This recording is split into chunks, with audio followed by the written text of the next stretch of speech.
C'est Jésus-Christ le Seigneur que nous prêchons. C'est Jésus-Christ le Seigneur que nous prêchons. C'est Jésus-Christ le Seigneur que nous prêchons. Bien, merci. Ok. Mais j'aimerais te répondre avec 2, 3, 4, 5, 6 écritures. Mon problème, c'était que je prêchais sur l'infaillibilité. Donc je prêche sur l'infaillibilité. J'ai une petite brochure ici qu'on a écrit le messager William Marion Branham. Au verso, c'est écrit: ainsi dit le Seigneur, la voix du 7e messager, un messager prophète pour cet âge, les pouvoirs de l'infaillibilité. Le ministère prophétique de la pierre de fer, du messager d'Apollon chapitre 17, et même que celui de Malachie 4, 5, 6, dit le confirmera, authentifié par l'Esprit, le précurseur de sa seconde venue. Le pouvoir de l'infaillibilité, c'est une tradition Canada. J'ai médité sur certaines choses, à force aussi de lire et de trouver certaines choses, mais cela m'a encore inspiré. J'ai dit le pouvoir de l'infaillibilité. Et quand on parle du pouvoir de l'infaillibilité, c'est-à-dire, il s'agit de quelqu'un qui ne peut jamais se tromper, qui ne peut jamais faire une erreur, qui ne peut jamais se produire le pouvoir de l'infaillibilité. Et en méditant un peu sur cela, ce que nous appelons pouvoir de l'infaillibilité, j'ai essayé d'étudier certaines choses. Est-ce dans la vie de Frère Branham lui-même, sa propre vie en tant qu'homme, en tant que parent, en tant qu'humain, était-il infaillible? Là, je n'ai pas besoin de lire les Écritures. Il ne l'était pas. Je ne sais pas qui pourra dire le contraire de cela.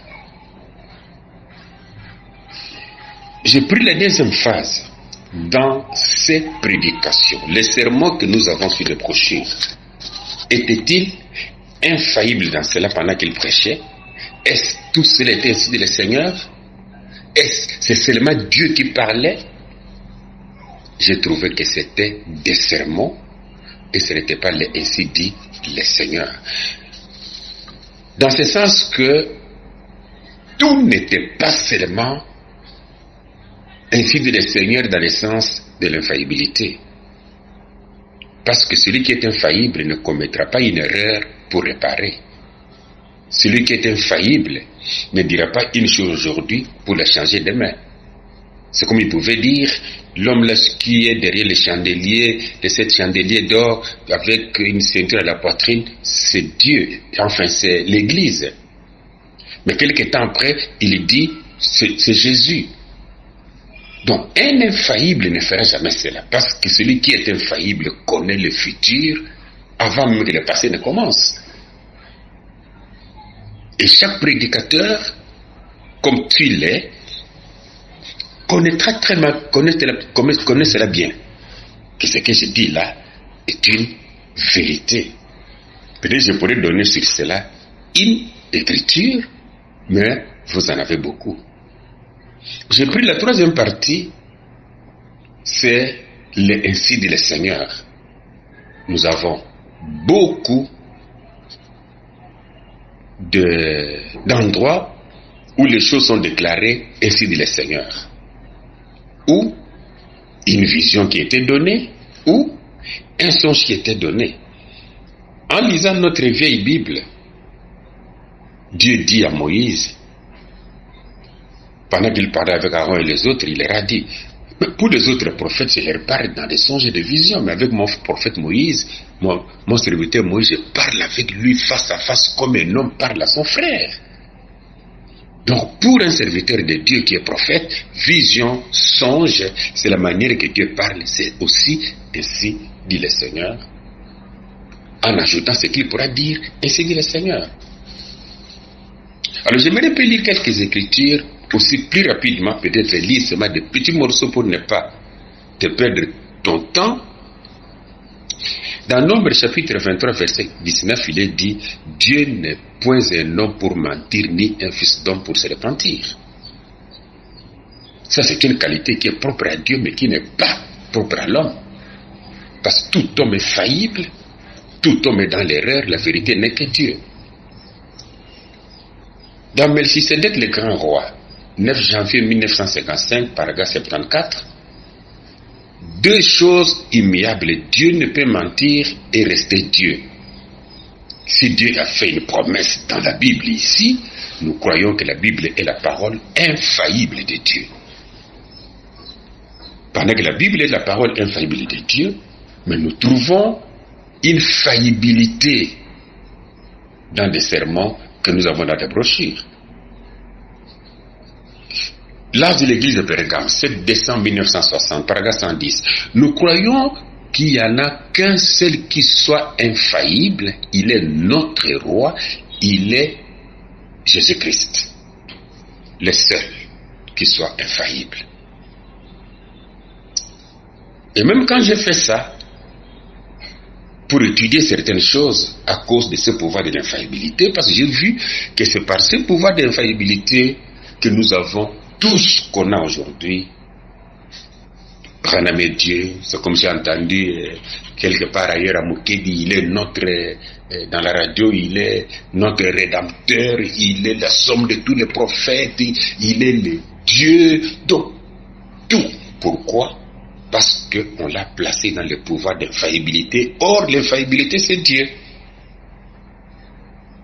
Mais pour tout autre prophète, qu'il soit n'importe qui, quand il donnait sa prophétie, mais non, on a mené la prophétie là devant le Urim Tumim. Alors nous n'avons pas peur aujourd'hui de ramener ce que Frère Branham a dit sur le Urim Tumim, dont lui-même parle que le Urim Tumim aujourd'hui c'est la Bible.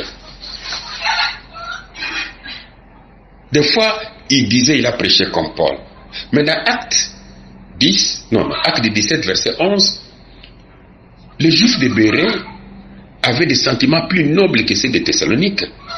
Ils reçurent la parole avec beaucoup d'empressement et ils examinaient chaque jour les Écritures pour voir si ce qu'on leur disait était exact.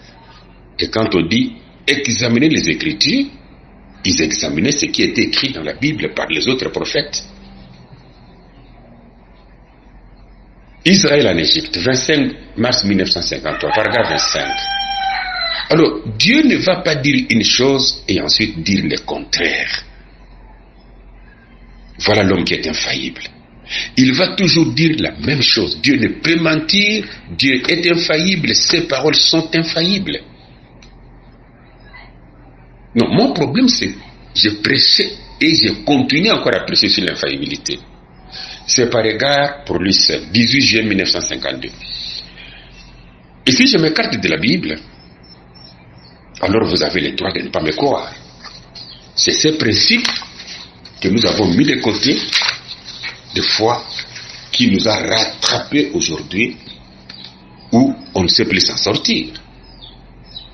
Dans Christ identifié au travers de tous les âges, 17 juin 1964, paragraphe 148, maintenant tout ce que je pourrais dire, c'est que je suis un homme. Mes paroles peuvent simplement faillir juste tout comme celles de chacun de nous. Je vous ai prouvé que chaque prophète et tous les autres ont commis leurs erreurs, mais Dieu ne commet point d'erreur. Mais c'est nous qui disons, Frère Branham n'a jamais commis une erreur. Alors, moi je parle de l'infaillibilité.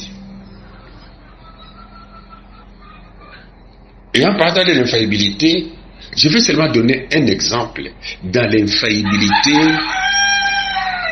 sur les sermons que nous avons. Et là, je vais seulement donner un seul exemple. Et le reste, on va parler un peu de quelques visions pour que tu me comprennes un peu que... Vous voyez. Je ne veux pas de la femme. Frère Branham nous dit que la femme a été modélée par Satan. Or, si nous prenons le mot modélé, ça signifie concevoir, ça signifie fabriquer. Dans Mariage et Divorce, 21 février 1965, paragraphe 117. Il dit, mais la femme ne faisait pas partie de la création originale. J'ai toujours dit amen à ça. 121. Mais dans la race humaine, c'est la femme qui est belle, pas l'homme. Et d'ailleurs, celui qui l'a modélée, Satan, continue à agir sur elle en ces derniers jours. Celui qui l'a modélée, c'est lui depuis Éden. 125. D'ailleurs, Satan agit vraiment sur elle aujourd'hui, en ces derniers jours, parce que c'est lui qui l'a modélée. Je peux prouver tout de suite, en retournant directement au commencement, qui a commencé à agir sur elle. Adam ou Satan? Dieu ou Satan? Vous voyez? C'est lui qui l'a modélé. Parce qu'il est parlé d'Adam et Satan là. Donc c'est Satan qui a modélé la femme. Vous allez peut-être me questionner parce que j'ai dit que c'est Satan qui l'a modélé. Mais c'est la vérité. C'est Satan qui l'a modélé. Et c'est encore lui qui l'a fait. Donc cette femme-là qui était sortie là-bas, nous lisons que c'est Satan qui l'a modélé. Que la femme n'était pas de la création originale. Mais apprenons Genèse au premier chapitre, verset 26. Qu'est-ce que la Bible nous dit? Dieu dit, faisons l'homme à notre image. Il créa l'homme et la femme. Dieu les bénit et leur dit, soyez féconds, multipliez, remplissez la terre. Je veux que la Bible s'explique d'abord elle-même. Dans Genèse chapitre 5, verset 1-2. Voici la postérité d'Adam lorsque Dieu créa l'homme. Il les fit à la ressemblance de Dieu. Il créa l'homme et la femme. Il les bénit et les appela du nom d'homme lorsqu'ils furent créés. Donc ici dans Genèse 5, Genèse 1, 26 est bien expliqué. C'est-à-dire, quand Dieu créa l'homme, il les créa à sa ressemblance, il créa l'homme et la femme. C'est ce que Genèse 1, 26 dit. Il les bénit et il les appela du nom d'homme. Pendant que Dieu dit l'homme, l'homme là était homme et femme, mais dans un seul corps, homme. C'est-à-dire la femme était créée, l'homme était créé, mais ils étaient dans un seul corps. C'est ce que la Bible nous dit. Dans Genèse 17, l'Éternel Dieu forma l'homme de la poussière de la terre, l'homme devint un être vivant. Cet homme-là qui était créé, homme, femme, Dieu va mettre maintenant ça dans la terre. Dans Genèse 2, 21, 22, alors c'est à ce moment-là que Dieu prit une de ses côtes de cet homme, referma la place à sa place. L'Éternel Dieu forma une femme de la côte qu'il avait prise de l'homme. Cela ne revient pas à dire que la femme n'a pas été créée. Ou soit il faut déchirer les pages de la Bible. Non, la femme était créée. Et quand Dieu créa l'homme et la femme, la Bible dit, il les appela hommes.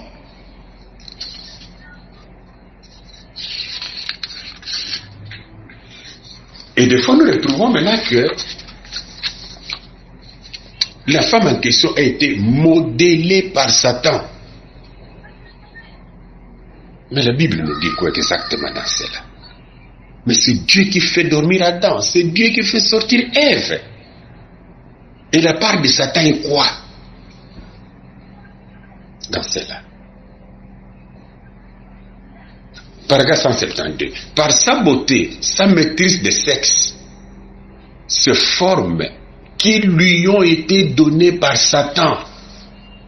Donc les formes de la femme lui ont été données par Satan, les produits dérivés que Satan a fabriqués. Elle est envoyée pour tromper les fils de Dieu. Comme Branham m'a donné quand même un temps pour retourner ce qu'il dit à la Bible, je peux dire là, alors frère Branham, laisse-moi croire un peu ce que la Bible dit. Ce n'est pas Satan qui a donné la forme que la femme a. C'est peut-être là où j'ai des problèmes. Là où tout le monde peut dire non, mais il ne croit pas, frère Branham. Je ne crois pas, frère Branham. Ah non, les gens vont se repentir. Hein. Et des fois, pourquoi frère Branham disait ça? Dans Dieu qui est riche en miséricorde, 19 janvier 1965, il dit, je pense moi-même, quand j'étais petit garçon, aujourd'hui les gens me traitent de misogyne. La raison de ça, c'est parce que j'ai vu tant d'immoralité chez les femmes quand j'étais garçon. Je les détestais. Oui, il continue, je ne les déteste plus maintenant, mais je les détestais.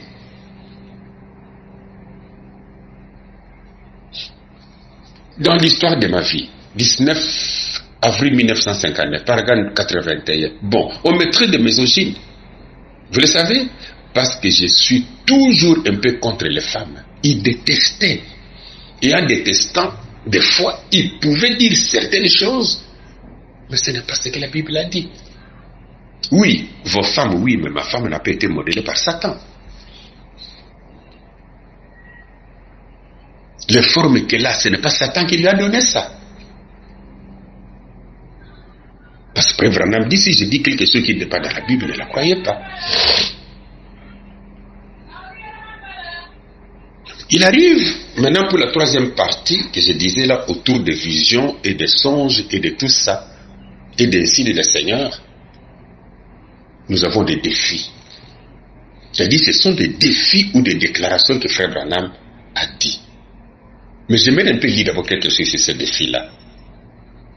Dans l'âge de l'église de Thyatire, 8 décembre 1960, paragraphe 221, il dit, toute ma vie j'ai eu des visions. Et je demande à n'importe qui de se lever et de dire si jamais l'une d'elles a failli. Non, jamais. Cela ne peut faillir. Vous voyez, c'est impossible. Nous disons amen à ça. Mais nous n'avons pas eu le temps de vérifier toutes les visions en question, c'était accompli ou pas. Mais la déclaration est là, elle est forte. Aucune de ces visions n'a jamais failli. Dans l'exposé de cet âge, à la page 303, paragraphe 3, l'âge de l'église de Laodicée a commencé vers le début du XXe siècle, peut-être en 1906. Combien de temps durera-t-il? En tant que serviteur de Dieu, qui a eu quantité de visions dont aucune n'a failli, j'ai prédit. J'ai prédit. Je n'ai pas dit que je prophétise, mais j'ai prédit. Je veux maintenant dire ceci. Quelqu'un peut-il prouver qu'une seule de ces visions est fausse? Encore une fois, nous n'avons pas eu le temps de vérifier toutes les visions. Mais nous croyons. Or, en commençant par « je prédis, je ne prophétise pas », Ésaïe 44, 26 dit « Je confirme la parole de mon serviteur et j'accomplis ce que prédisent mes envoyés. » Donc quand Dieu envoie quelqu'un, parce qu'il est prophète, quand il prédit, Dieu accomplit ça. Il confirme la parole que son serviteur dit. Qu'il dise ainsi dit le Seigneur ou qu'il prédit, Dieu accomplit ça. Ça, c'est d'après la Bible. Dans 1 Samuel chapitre 3 verset 19, il est dit, l'Éternel était avec lui, lui Samuel, et il ne laissa tomber à terre aucune de ses paroles. Tout Israël depuis Dan jusqu'à Beersheba reconnaît que Samuel était établi le prophète de l'Éternel. Donc aucune des paroles de Samuel, Dieu n'a laissé tomber à terre. C'est-à-dire tout ce que Samuel disait, Dieu accomplissait ça. Tout ce que ses serviteurs prédisent, Dieu accomplit ça. Mais nous avons une prédiction sur 1977 qui n'est pas accomplie. Je dis bien une prédiction. Mais la Bible dit que Dieu accomplit ce que prédisent, ce que parlent ses envoyés. Aucune de leurs paroles ne peut tomber. Esprit de vérité. 18 janvier 1963, paragraphe 18. Je n'ai une seule fois, je peux inviter le monde à se tenir tranquille et lui demander, pointez-moi du doigt une seule chose qui m'ait été dit, comme ainsi dit le Seigneur, au nom du Seigneur, et qui n'ait pas été absolument la vérité et la réalité, et qui ne se soit pas accompli, sur des milliers de choses. Là, je ne suis que dans des déclarations, et nous disons amen à ces déclarations. Aucune d'elles ne pouvait faillir. Israël dans sa patrie, 29 mars 1953. Il ne m'a jamais rien dit, jamais, depuis que j'étais un bébé. Depuis que j'étais un bébé. Cette colonne de feu. C'est dire que, dès ce temps-là, autant que je m'en rappelle, il ne m'a jamais dit la moindre chose qui soit fausse, depuis que j'étais bébé. Il continue, allez vous enquérir dans la ville et demandez à n'importe qui si jamais une chose a été dite au nom du Seigneur sans que cela arrive exactement comme prédit. Pendant que toi tu n'as pas encore eu le temps de vérifier, mais moi j'ai vérifié certaines visions à cause de ce pouvoir d'infaillibilité. Il y a une vision de 300 000 personnes qui devraient s'accomplir et que Branham fasse un voyage en Inde. Il parle de ce voyage de 300 000 personnes dans Israël en Égypte, 25 mars 1953. Paragraphe 216. Je vais aller à une réunion maintenant où se trouveront 300 000 personnes. Et je dis cela avec mon cœur. M'avez-vous déjà entendu prédire quelque chose dans le nom du Seigneur qui ne soit arrivé exactement de cette manière?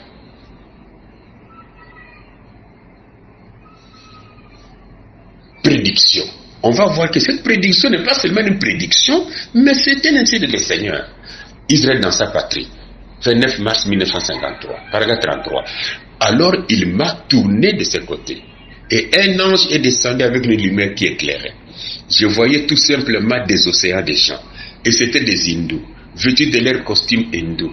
Et j'ai vu l'ange s'approcher très près, et j'ai dit, qui sont ces gens? Et lui, l'autre ange, qui se tenait près de moi, celui que vous voyez dans le fond sur la photo, bien, il s'approcha de moi, il dit, il y en a 300 000 à cette réunion-là. Maintenant, inscrivez-les dans votre Bible et observez le rapport qui sera donné lorsque je reviendrai des Indes. Il y aura 300 000 personnes qui assisteront à cette réunion en une fois. Et je m'attends à ce qu'il y ait 100 000 conversions à la fois. La vision est bien éclairée. Je peux encore ajouter cela pour que ça soit un peu beaucoup plus clair. Démonologie, domaine religieux, 9 juin 1953. Ensuite, un autre ange est venu, très près de moi, et il a dit, il y en a 300 000 à cette réunion. Et je l'ai noté ici. Vous aussi, inscrivez-les sur le bout de papier. Notez-les sur la page de garde de votre Bible, ou quelque part. Il y aura 300 000 personnes qui assisteront à cette réunion. Maintenant, voyez si ce n'est pas vrai. Je prends question-réponse sur le match de la bête, 15 mai 1954, paragraphe 140. Notez bien ce que je vous dis. Écrivez-les dans les pages de votre Bible. Voilà ce que je voulais, car cela est ainsi dit le Seigneur. Rappelez-vous, lorsque nous atterrirons en Inde, vous apprendrez que des dizaines et des dizaines de milliers seront sauvés. C'est le Saint-Esprit qui l'a dit. J'ai écrit cela dans ma Bible. Cela est écrit dans des dizaines de milliers de Bibles ici même. C'est par une vision qu'il a annoncé. Il y en aura 300 000 là. Et voyez si ce n'est pas vrai. Il est parti en Inde. À son retour de voyage, il a donné les rapports. Dans ce sermon, le rapport du voyage en Inde, 26 janvier 1957, paragraphe 30, j'ai été vraiment obligé d'aller en Inde. Et cependant, beaucoup parmi vous le savent, le voyage en Inde n'a pas connu le succès qu'il aurait dû connaître parce que j'avais manqué de suivre la conduite du Saint-Esprit. Ce voyage a été un échec. Reprenez l'histoire, reprenez les citations qui sont tout autour de cette date que je vais les donner. C'était un échec. Il n'y a pas eu 300 000 personnes, il n'y a pas eu 100 000 convertis. C'était un échec. C'est ainsi que le Seigneur ne s'est pas accompli. Bien sûr, cela ne s'est pas accompli parce qu'il n'avait pas suivi la conduite du Saint-Esprit. Ça ne dérange pas. Mais il y a quelqu'un que nous connaissons de Jonas, que lui aussi n'avait pas suivi la conduite du Saint-Esprit. On l'envoie à Ninive, mais lui va à Tarsis, mais Dieu a pris soin de le reconduire là où il fallait qu'il soit. Ce n'est rien. Quelque temps après, c'est en 1958, dans Jésus-Christ est le même hier aujourd'hui et éternellement, 23 mars 1958, là je suis au paragraphe 23. Je venais de recevoir un télégramme ce matin de Durban, en Afrique du Sud, la vision de 300 000 personnes qui vont se rassembler très bientôt pour une réunion qui va incessamment avoir lieu. Donc cette vision de 300 000 personnes qui était en Inde, qui n'a pas eu le succès, on peut dire un échec, va maintenant se produire à Durban, en Afrique du Sud. Dans Dieu change-t-il sa pensée au sujet de sa parole, 27 avril 1965, paragraphe 122. Je vais en Afrique du Sud après ceci. Nous attendons à avoir au moins 300 000 personnes en une seule réunion. Croyez donc tout simplement.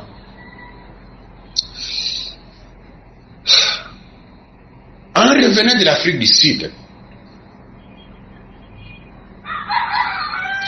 dans ce message, la dernière visite de l'Afrique du Sud, 27 mai 1965, écoutez, premier paragraphe, ceci est l'un des plus grands moments de ma vie. J'ai attendu ce moment ici depuis 15 ans.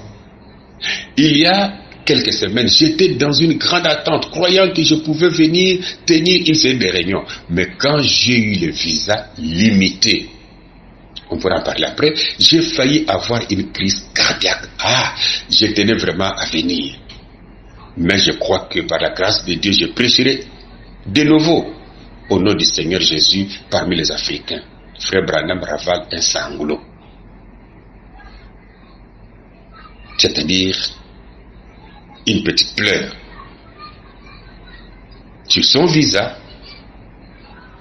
on a mis un visa limité. Qu'est-ce qu'on a dit? Tu ne prêcheras pas. Tu peux faire la chasse, tu ne prêcheras pas. Ce n'est pas moi qui parle. Dans Honté de lui, 11 juin 1965, lorsque j'ai commencé, paragraphe 23, lorsque j'ai commencé à aller là-bas, je n'avais jamais rencontré autant de difficultés de toute ma vie. Et à la toute dernière minute, juste avant que je ne parte, cette note fut inscrite sur mon visa, n'est autorisée à participer à aucune sorte de service religieux, peut seulement chasser. Maintenant, si le Seigneur le veut, je pourrais retourner en Afrique au mois d'octobre. Parce que là, nous sommes au mois de juillet. Je peux retourner au mois d'octobre et avoir une rencontre, une pleine coopération et toutes ces choses. La vision de 300 000 personnes ratées en Inde qui devraient se faire en Afrique du Sud n'a pas eu lieu. Il doit retourner au mois d'octobre. D'après ce que je viens de lire ici. Mais malheureusement, au mois de décembre, Dieu a pris l'âme de son serviteur. Cette vision n'a pas été accomplie. Et l'ange qui se photographie avec lui, et l'ange qui est descendu du ciel en rouge, aucun d'eux n'a permis que cette vision s'accomplisse. L'ainsi de le Seigneur n'a pas permis. La vision, voilà. C'est pourquoi j'ai dit, il n'était pas infaillible. Mais je ne sais pas pourquoi les gens doivent se fâcher. Parce que c'est le message que j'ai lu. Et c'est Branham qui a dit si la chose n'est pas correcte, mettez ça de côté. Je vais examiner une deuxième prophétie. Dans la deuxième prophétie que je vais examiner, où je vais lire, il s'agit de la prophétie concernant la Deuxième Guerre mondiale. Et dans cette prophétie concernant la Deuxième Guerre mondiale, Frère Branham, quand il a parlé de ça, dans la condamnation par représentation, 13 novembre 1960, mais la prophétie était déjà dite depuis 1933, mais je prends la même cette brochure ici, il dit, pendant que j'étais dans cette vision, j'ai vu des choses terribles se dérouler, j'ai dit ceci au nom du Seigneur, l'actuel président, le président Franklin Roosevelt entraînera le monde dans une guerre. Quelle guerre? La Deuxième Guerre mondiale. Mais tous nous savons ça. Je ne lis pas d'autres pour ne pas perdre le temps. Mais il y en a beaucoup. Si vous tapez Roosevelt, vous allez voir comment il a parlé que c'est lui qui allait entraîner la guerre. Mais quand la guerre mondiale a commencé en 1939, la deuxième guerre mondiale, c'est Hitler qui avait commencé ça.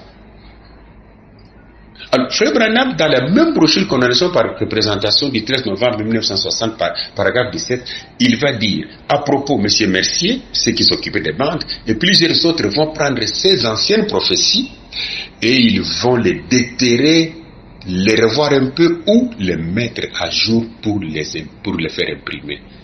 Donc, on va prendre les vieilles prophéties là, parmi lesquelles les prophéties de 1933, on va mettre à jour. Et comme ça, on va imprimer ça. Et quand on a mis ça à jour, dans les citernes crevassées, 26 juillet 1964, paragraphe 52, il dit, et maintenant, souvenez-vous que ces choses ont été dites. J'ai dit, Adolf Hitler aura une fin mystérieuse. Il déclarerait la guerre aux États-Unis. Mais en 1933, pendant que la prophétie était donnée, le nom d'Adolf Hitler ne se figurait pas. Mais c'est la mise à jour qui a fait ça. Dans l'exposé de cet âge, page 313, paragraphe 4, il dit, la vision suivante annonçait qu'un Autrichien du nom d'Adolf Hitler s'élèverait et deviendrait le dictateur de l'Allemagne et qu'il entraînerait le monde dans la guerre. Ce n'est plus Roosevelt, mais c'est Hitler qu'il fallait faire. Mais dans la prophétie, c'était le nom d'Hitler. Et la guerre mondiale, ce n'est pas Roosevelt qui avait commencé ça. Donc, ce n'est pas que j'ai été fou. Moi, je parle sur l'infaillibilité pour redonner cette infaillibilité à Jésus, parce que c'est Jésus qui est la vie éternelle, c'est lui qui est tout. Je prends une autre vision. Pardonnez un peu pour le petit temps que je vais prendre ici, mais supporte-moi un peu. Je prends la vision de la femme présidente. Nous en parlons beaucoup. C'est vrai, beaucoup de choses ont été mises à jour, où on a ajouté, il sera en violet, mais au début, en 1933, quand la vision était donnée, le violet n'existait pas. Ça ne dérange pas. Mais je vais lire quelque chose.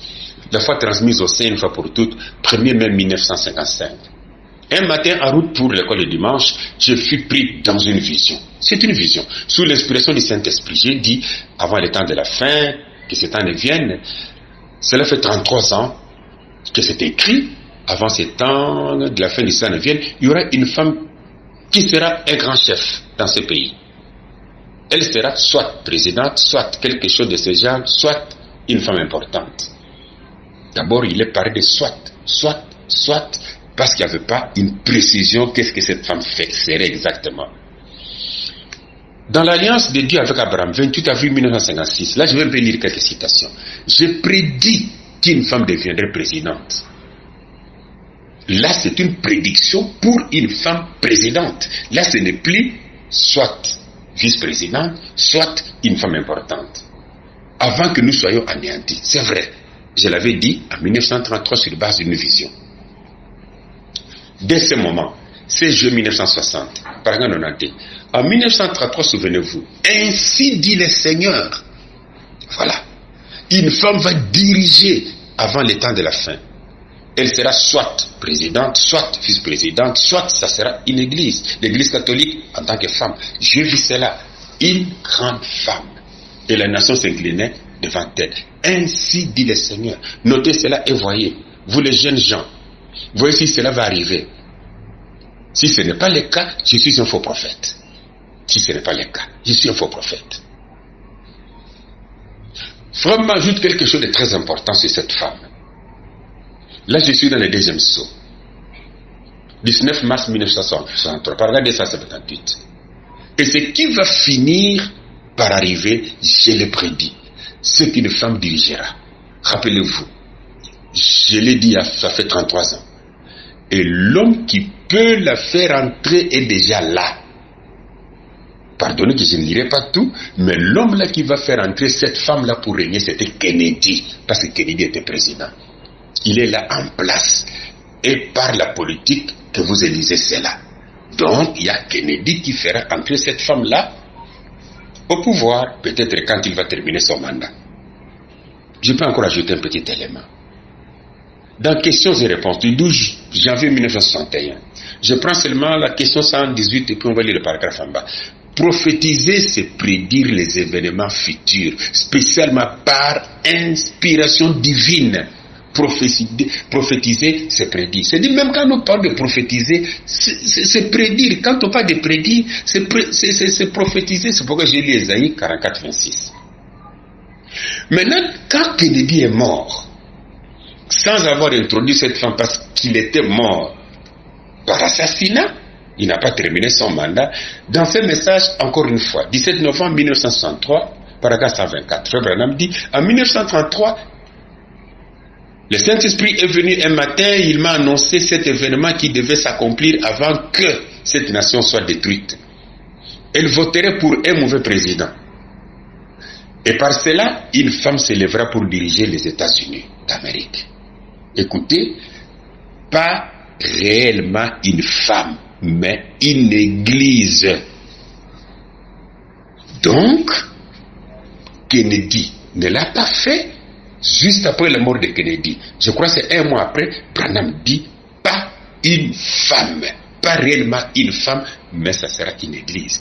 Alors des fois, quand nous voyons des femmes prendre la place des chefs en Amérique, nous disons, cette femme, est-ce que nous avons lu Frère Branham continuer à dire que ce sera une femme? Non, il dit pas réellement une femme, mais ça sera une église. Et quand Kennedy est mort, il était catholique. Celui qui l'a remplacé était protestant. Jusqu'aujourd'hui, le premier président catholique qui est venu comme catholique après Kennedy, c'est notre président, le président actuel, Biden. Donc, vous voyez un peu, ce sont des choses comme ça où il y en a beaucoup. Je peux parler de la vision d'au-delà, les problèmes Bon, il y en a beaucoup. Si on peut continuer, sinon ça va vous prendre votre temps inutilement. Mais le reste, si Dieu peut faire grâce qu'on se voie, j'en ai sur des papiers, on peut lire. Mais mon problème dans tout ça, c'était de parler sur l'infaillibilité. Que Frère Branham n'est pas infaillible.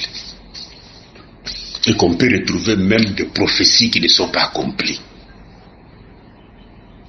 Mais on va discuter pourquoi. Vous allez remarquer, même il y a une prophétie ici, une vision. Et cette vision est très importante, permettez que je le dise un peu. Dans cette vision, Frère Branham voit la vision le 22 décembre 1965. Dans cette vision qu'il voit le 22 décembre 1962 plutôt, 62, il dit il voit 5 anges. Alors, pendant qu'il voit la vision, c'est cette vision de la constellation, il voit ça le 22 décembre 62, mais le 23 décembre 1963, Frère Branham raconte la vision qu'il a vue le 22 à l'église, dans le propre accord de la parole. Il prêche le 23, c'était dimanche 23 décembre 1962. Au paragraphe 17, il dit, je suis entré en transe, c'était une vision, et j'étais en vision. Et moi, avec les deux consciences ensemble, je savais que j'étais ici et que j'étais là-bas. Et avec ces deux consciences-là, Frère Branham a vu les petits oiseaux, il a vu tout ce que nous connaissons. Là, on gagne le temps. Il dit, j'ai regardé vers l'ouest et voilà venir 5 anges. Je veux que nous fassions attention sur cela. 5 anges à une vitesse vertigineuse. Des anges puissants. Là, nous connaissons ça.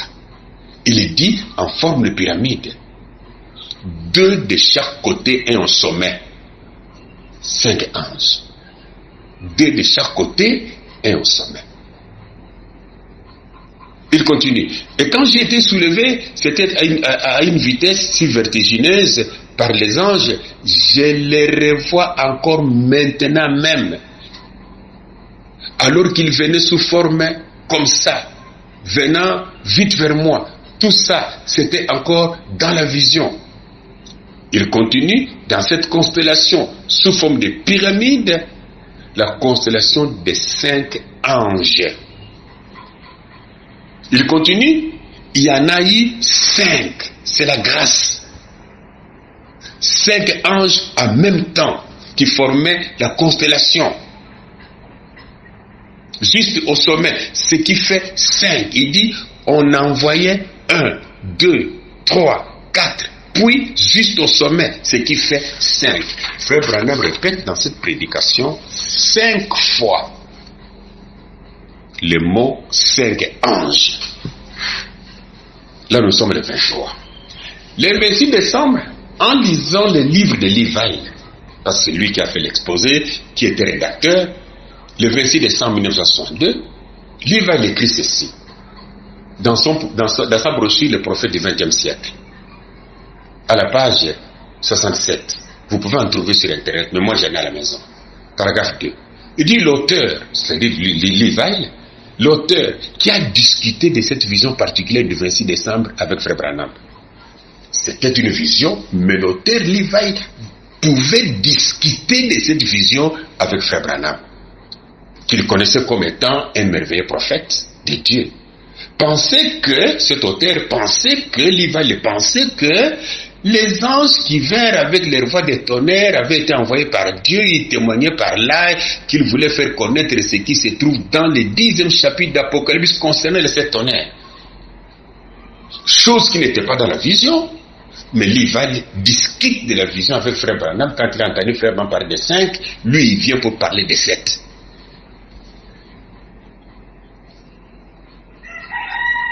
Ok.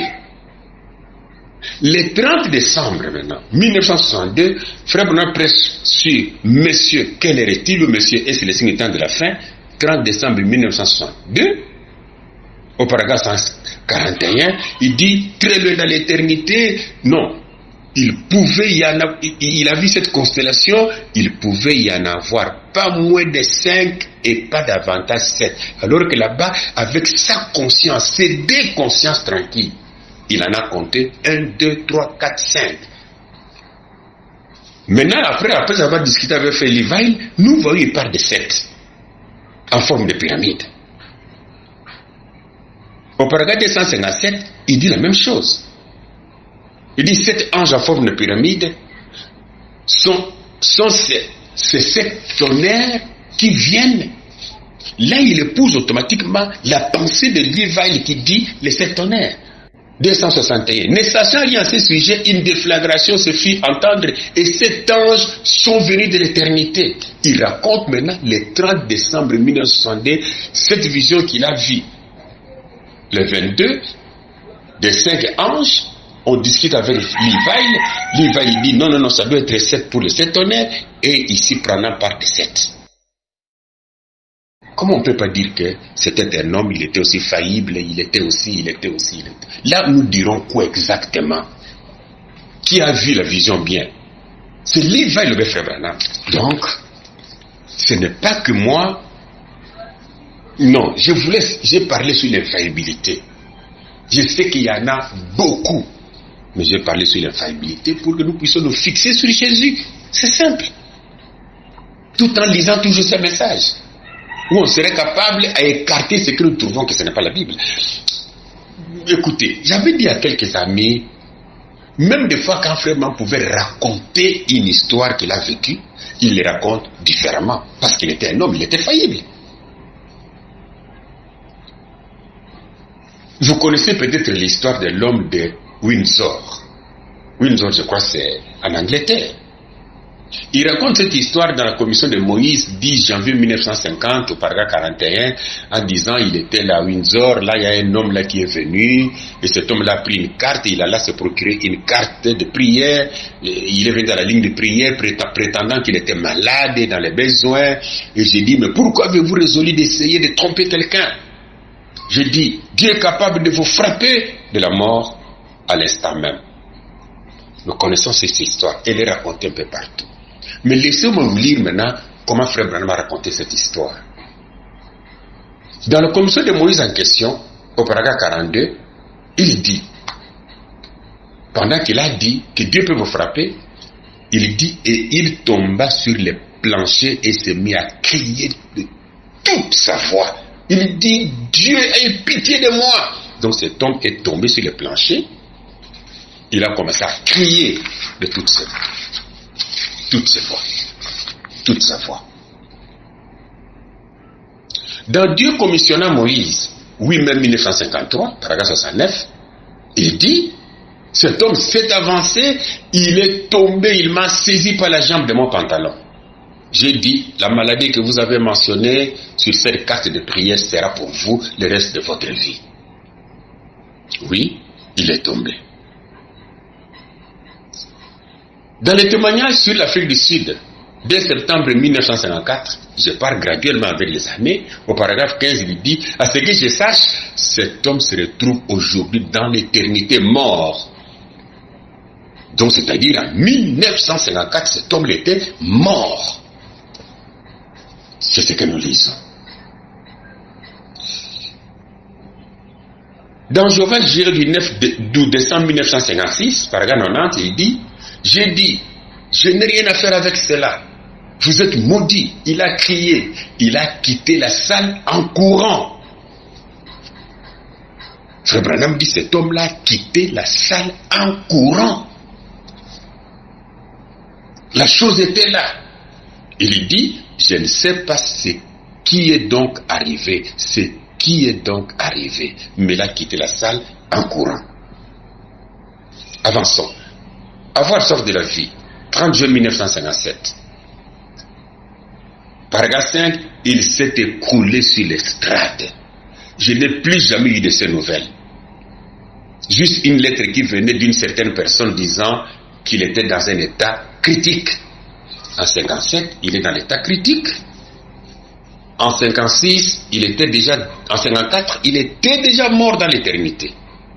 Mais en 57, il est dans un état physique. Si, dans un état critique. Oui, c'est une lettre qu'on lui a envoyée. Christ frappe à la porte, 30 mars 1958, paragraphe 5. Combien était la réunion de Windows? De Windsor plutôt. Et les gens ont levé la main. Qu'est-ce qu'il dit? Non. Combien était la réunion de Windsor et ont vu ces critiqueurs, ces prédicateurs-là? 3 points de suspension. Ce n'est pas qu'ils ont levé la main, pardonnez-moi. On l'a transporté paralysé. Donc la même personne qui avait couru, sorti en courant, en 1958, il dit, on l'a transporté paralysé. Branham continue, il est toujours paralysé. Dans la reine de Séba, 8 février 1958, paragraphe 86, il dit, maintenant ce qui est sur la carte de prière, vous avez cela. Il a dit à cet homme, donc cette maladie, tu en as. Environ 6 mois plus tard, il est mort d'un cancer. Donc, s'il est mort d'un cancer 6 mois plus tard, c'est-à-dire, il est mort en 1950 au mois de juillet.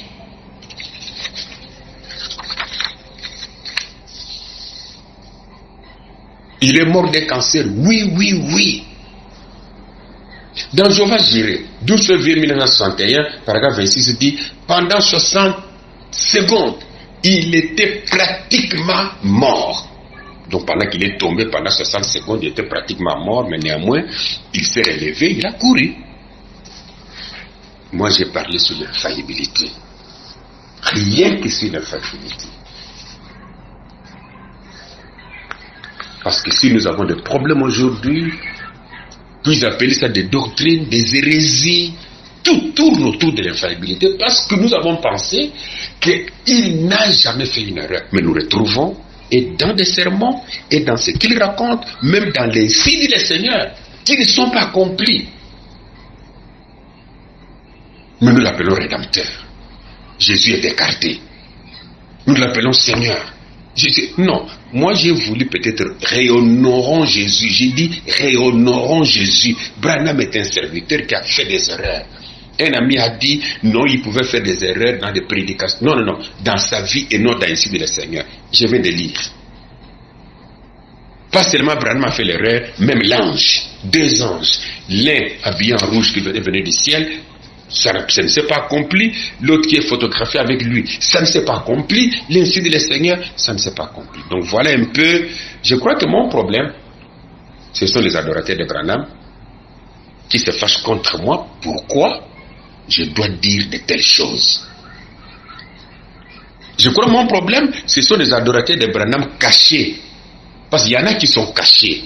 C'est-à-dire, il peut vous dire que Branham n'est pas Dieu, mais il prie au nom de Jésus. Mais il va te dire une chose pour que tu le connaisses. Il va dire, si même la Bible peut dire, si même Dieu peut dire que cette maison est blanche, mais si Branham dit que la maison est rouge, moi je crois que la maison est rouge. Parce que Branham a dit. Voilà encore un adorateur de Branham. Mais lui ne prend pas la photo pour adorer. Ils ne sont pas différents, sauf il est hypocrite. Au lieu d'adorer directement, mais non, il va me faire mentir les enfants de Dieu pour dire que nous adorons Jésus. Mais lui, et les autres vont dire, il est Dieu qu'on écoute, ce n'est pas Dieu qu'on adore. C'est-à-dire, quand il dit c'est rouge et que la Bible a dit c'est noir, il est Dieu que nous écoutons. Moi je pense que ce sont eux qui sont en colère. Parce que j'ai démontré que leur Dieu était faillible en tout. Mais néanmoins, n'oubliez pas que nous avons une parole que nous lisons, nous avons des sermons de Frère Branham, c'est par là que moi-même je suis inspiré, c'est là où je prends la source pour tirer, mais c'est là où j'essaie également de distinguer. Pas ça, nous prenons ça et on va de l'avant. Voilà. Donc, ne m'en voulez pas. Ne m'en voulez pas. Si vraiment j'avais le temps, ou si tout le monde pouvait avoir le temps, alors je pouvais exposer ça en long et à large, lire encore beaucoup de visions, s'il vous plaît. Que nous crions dans nos églises, c'est accompli, mais tu vas lire quelque part, ça ne s'est pas accompli. Lui-même parle, ce n'est pas moi qui vais parler. Voilà ce que je pouvais. C'est Jésus-Christ le Seigneur que nous prêchons. C'est Jésus-Christ le Seigneur.